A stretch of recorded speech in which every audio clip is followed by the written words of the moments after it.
जादी मटका की कहानी। पहाड़ियों और चमकती नदी के बीच बसे एक शांत गांव में पार्वती नाम की एक दयालु महिला रहती थी। पार्वती अपनी उदारता और बुद्धिमत्ता के लिए जानी जाती थीं, हमेशा अपने पड़ोसियों की मदद करती थीं और जो कुछ भी उनके पास था उसे बांट देती थीं। अपनी दयालुता के बावजूद वह एक साधारण जीवन जीती थीं, अक्सर अपना गुजारा करने के लिए संघर्ष करती थीं। एक गर्मी के दिन, जब पार्वती नदी से पानी खींच रही थीं, तो उन्होंने कुछ असामान्य देखा। नदी के किनारे चिकने पत्थरों के बीच एक सुंदर ढंग से सजा हुआ मटका, मिट्टी का बर्तन, पड़ा था। इसकी जटिल आकृतियां सूरज की रोशनी में चमक रही थीं और यह एक हल्की, जादुई चमक बिखेर रहा था। उत्सुकता से पार्वती ने इसे उठाया और बारीकी से देखा। जैसे ही उसने मटका पकड़ा, उसमें से एक मधुर आवाज निकली जिसने उसे चौंका दिया। मुझे खोजने के लिए धन्यवाद, आवाज ने कहा। मैं एक जादुई मटका हूँ, एक जादुई बर्तन। मैं आपकी 3 इच्छाएं पूरी कर सकती हूँ, लेकिन उनका बुद्धिमानी से उपयोग करें, क्योंकि इच्छाएं न केवल आपको बल्कि पूरे गांव को प्रभावित करेंगी। पार्वती, हालांकि चकित थीं, लेकिन विचारशील थीं। वह मटका लेकर घर लौटी और सोचती रही कि अपनी इच्छाओं का सबसे अच्छा उपयोग कैसे किया जाए। उस रात, उसने अपने गांव के समृद्ध होने और अपने लोगों के खुशहाल जीवन जीने का सपना देखा। जब वह जागी, तो उसे पता था कि उसकी पहली इच्छा क्या होगी। मटका के सामने खड़ी होकर पार्वती ने अपनी इच्छा जताई। मैं चाहती हूँ कि हमारे गांव में स्वच्छ पानी की प्रचुर आपूर्ति हो, ताकि कोई भी फिर कभी प्यासा न रहे।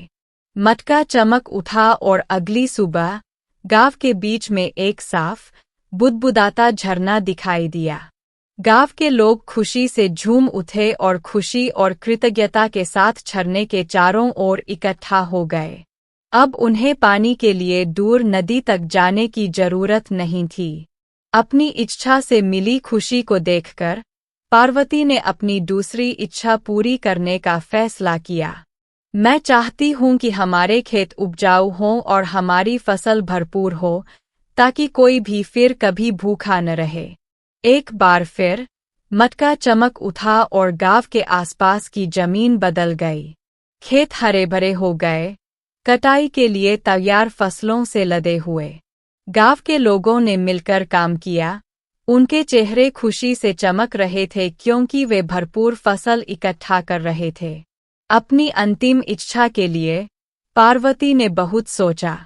वह कुछ ऐसा चाहती थी जो उसके गांव में स्थायी शांति और समृद्धि लाए।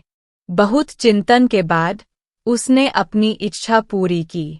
मैं अपने लोगों के बीच ज्ञान और एकता की कामना करती हूँ, ताकि हम हमेशा सद्भाव में रह सकें और आम भलाई के लिए मिलकर काम कर सकें। मटका की चमक पहले से कहीं ज्यादा चमकीली थी, जिसने पूरे गांव को घेर लिया। उस दिन से ग्रामीणों ने खुद को एक दूसरे के प्रति अधिक समझदार और दयालु पाया। संघर्षों को शांतिपूर्ण तरीके से सुलझाया गया और गांव पहले से कहीं ज्यादा समृद्ध हुआ। जादुई मटका की बात दूर दूर तक फैल गई और पड़ोसी गांवों के लोग पार्वती और उसके समुदाय से सीखने आए। वे वहां देखी गई सद्भाव और समृद्धि से प्रेरित हुए और अपने जीवन में उन्हीं मूल्यों को लागू करने की कोशिश की। जादुई मटका गांव में एक कीमती प्रतीक बना रहा, जो सभी को दया, ज्ञान और एकता की शक्ति की याद दिलाता है।